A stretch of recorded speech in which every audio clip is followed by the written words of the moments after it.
come to the conclusion that I'm a magnet for creepy encounters, crazies, and potentially dangerous situations. Probably because I can be incredibly naive. But regardless, let me share my most recent crazy encounter, which happened just before my much-needed vacation to Arizona. For starters, I would say I'm a fairly attractive female. Blonde hair, blue eyes, about 5'2", and 125 pounds. So not super tiny, but definitely not very big either. I also can't seem to tell when people are genuinely being nice to me, or if they're flirting, as I'm super oblivious, which may be the cause for what transpired. I won't disclose exactly where I work, but I will say that I work at a warehouse club that you have to have a membership in order to do your shopping. Specifically, I work in the membership department. So I deal with the new sign-ups, questions, issues with memberships and credit cards, angry members who demand they speak with a manager, or just want to bitch at you even though you have no control over a policy. As part of the member service department, we are expected to always be super happy-go-lucky, friendly, and helpful. Granted, our entire company is dedicated to making our members happy, but the membership desk is supposed to be the Disneyland of our warehouse. What the member wants, we'll bend over backwards to try and make happen, which can lead to some entitled jerks when they can't get their way, and some incredibly scary encounters. But most of the time, members are pretty nice about situations that do arise. My department is pretty closely knit, and despite us getting fairly competitive with our benchmark numbers, we're always there for each other and have each other's backs, which I think becomes pretty important later on down the road for this story. So one day as I'm working, I have a gentleman come up with an issue about his membership credit card. The guy, who I'll refer to as Chris, was probably about 6'2" to 6'3", average build, with dark hair, dark eyes, and a beard. He didn't seem to give off any creepy vibes and was very polite as he tells me what the problem was. Apparently, as he was trying to fill his bike up with gas, his membership credit card wasn't being read properly. He explains that he comes into town maybe once a week or so, and he really only stops at our store to fill up his tank. He also said that the card has his name on it, but it had his mom's membership number and her membership picture in the back, but that he is on her membership as her household member. I asked to see his card and driver's license, which he hands over, and I type the membership number to pull it up in our system. I continue to have a pretty decent conversation with him, as well as joke how I was always the person to get all the weird and interesting issues with cards. Chris laughs, and after a moment points beside me and tells me that he knows one of my other coworkers, Tim, as they used to work together at a fast food restaurant, and if he ever gives you trouble, let me know. I just laugh and brush it off, thinking it's just some sort of inside joke between Tim and Chris, and continue to search through the membership. Turns out Chris isn't anywhere on the membership, nor does it appear as though he was ever on the membership, or any other memberships either. Pretty weird stuff, so I call over a supervisor and show her the system and explain the situation to her, all the while continuing to crack jokes and have friendly banter with Chris while he waits. She says his best bet would be to call the credit card company we're partnered with, and figure out what happened to put his name on a credit card tied to his mom's membership.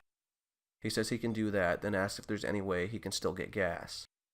The supervisor says sure, and tells me to call the gas station to let the attendant know Chris was coming down, and that he'd need some help getting the gas. I tell the attendant when he answers the phone that Chris would be coming down with a motorcycle to get gas. Briefly tell him what had happened with his membership, then let the attendant know he's okay to get gas today, he just needs help getting it. The attendant says okay, I hang up, and Chris thanks me, and after telling me that my name was very beautiful and unique, I thank him, tell him to have a good day, and he leaves. I figured that was that, right? Wrong. Fast forward a couple of days, I'm closing the membership desk with Tim, and I'm not entirely sure how we got onto the topic, but Chris comes up in our conversation. Tim asks me if I remember Chris, and after a little description, I say, "Oh, Chris. The guy with the really weird situation with the credit card and his mom's membership, right?" Tim says yeah, and tells me something that made me uncomfortable. When he went outside for his break, an hour or so after Chris had supposedly left, he ran into Chris hanging out by the front entrance. He says Chris flagged him down, and after sharing some brief pleasantries, Chris starts acting a little twitchy and nervous and says, "Hey, remember that girl who's helping me with my credit card? What was her name? She's cute. Is she single? I think she got a thing for me, and I wanted to ask her out." Tim immediately tells him that no, I'm not single, and that I'm just really nice, and that he probably misconstrued my friendly demeanor for something more. Tim then goes on to tell me that after he told Chris that I wasn't single, Chris became visibly upset, muttered something under his breath, and stormed off. Tim also told me, even if you were single, I still would have told him that you weren't. He's not that good of a guy. Dude's got some issues. Upon hearing this, my first reaction is to laugh nervously and brush off what Tim said. It's just a weird reaction. But on the inside, I'm freaking out. I read too many stories and have watched too many crime shows to not think the worst. And I've had my fair share of insane encounters over the years to always be on edge.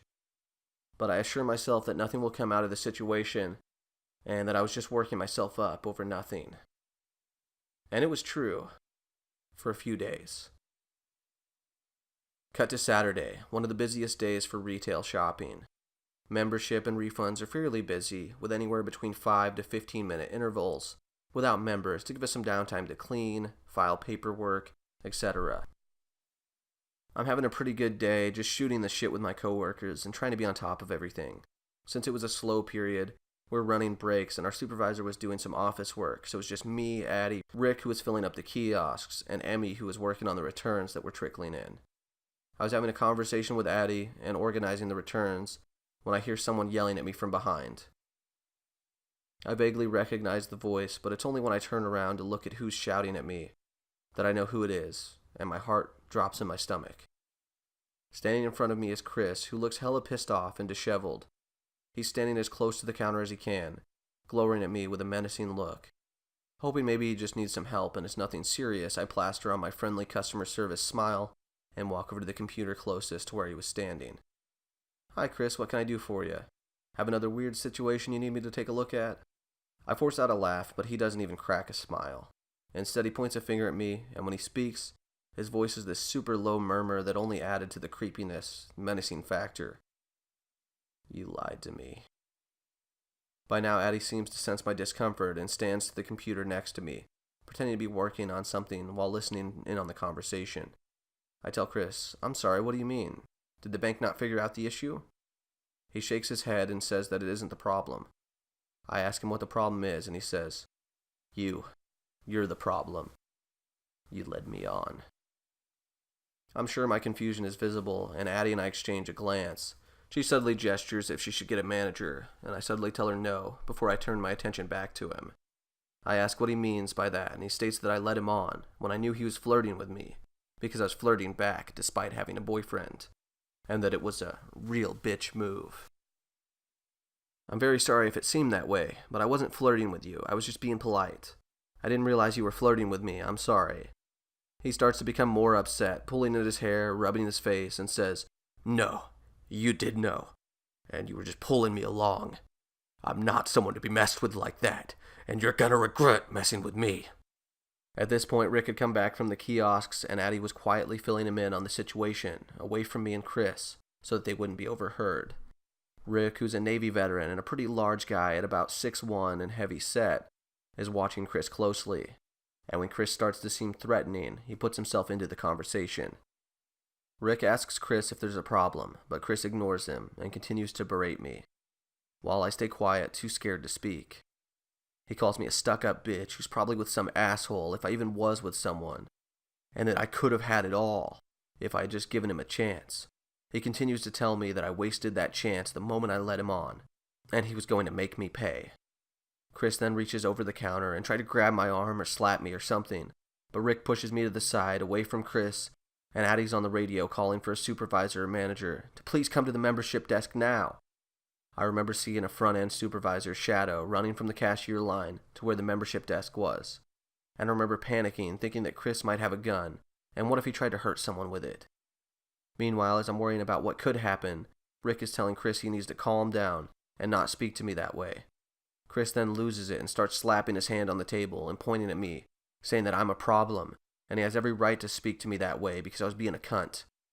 Shadow finally shows up as Chris continues to spew crude insults at me, and Shadow, after realizing Chris was yelling at me and seeing how upset I was, quietly tells me to take my break, before radioing for some help at membership and asking Chris what the problem was. I start to leave, and Chris starts to follow after me while Rick and Shadow start following Chris to stop him. I feel myself on the verge of a panic attack, and start speed walking while Chris continues to shout at me, and then he pushes me. I manage to catch myself on the battery display, and Rick and Shadow catch up to him and attempt to detain him as best they could. And Addie makes another call for a warehouse manager and to our security guard while passersby watch the whole situation go down. Shadow tells me to go, and this time I run to the break room, where I have a complete breakdown, shaking and crying and unable to breathe, as other employees on their break ask if I'm okay and try to help out. After maybe 10 minutes, when I just started to calm down, one of the warehouse managers, Lena, and the security guard come in and ask if I can go with them into the office. I follow, and we go into the general manager's office and shut the door. They tell me to sit down, and after they ask if I'm okay and ask what happened, to which I told them the entirety of the story, they tell me that Chris got away. I'm too shocked to ask anything other than how, and they explain that not too long after I left, and right before they arrived at the membership desk, Chris managed to get out of the hold he was in and ran to the closed door beside the exit, which he pushed open to avoid the crowd, set off the alarm that Lena then had to shut off, and booked it into the parking lot. They spent the next 5 or so minutes trying to locate him, but he was gone. And there are no cameras outside the warehouse to try and capture his license plate or anything else. And because of his strange membership situation, and because we only had his first name and a description of what he looked like, there was no way we could pull him up in the system to notify authorities. The only thing we did have was a grainy video of him getting hostile at the desk, following and pushing me, then assaulting Rick by elbowing him in the face, and pushing Shadow back, which wouldn't be difficult since Chris was about a head taller and was larger than the supervisor.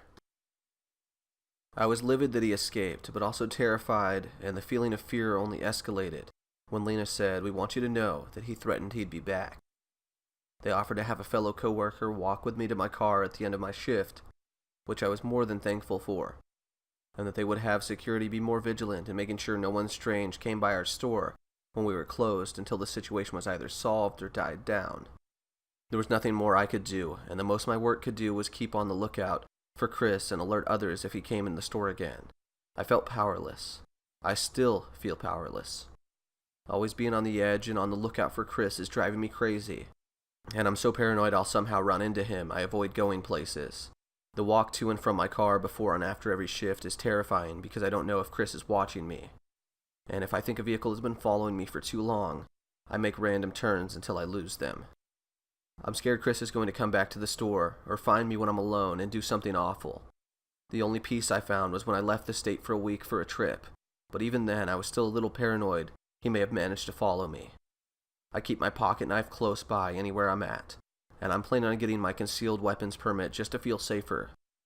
And it's been a little over 2 weeks since this whole situation went down, and I'm just praying that nothing more sinister will come out of it. Please, Chris, I didn't mean to upset you, and I'm sorry that I did, but please let's not ever meet again.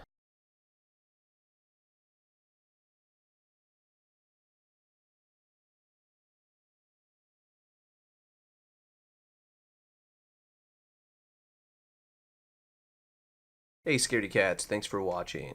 Feel free to subscribe and hit the notification bell so that you'll never miss out on any of the stories. If you have any stories that you'd like for me to read, you can find the links for submissions in the description below.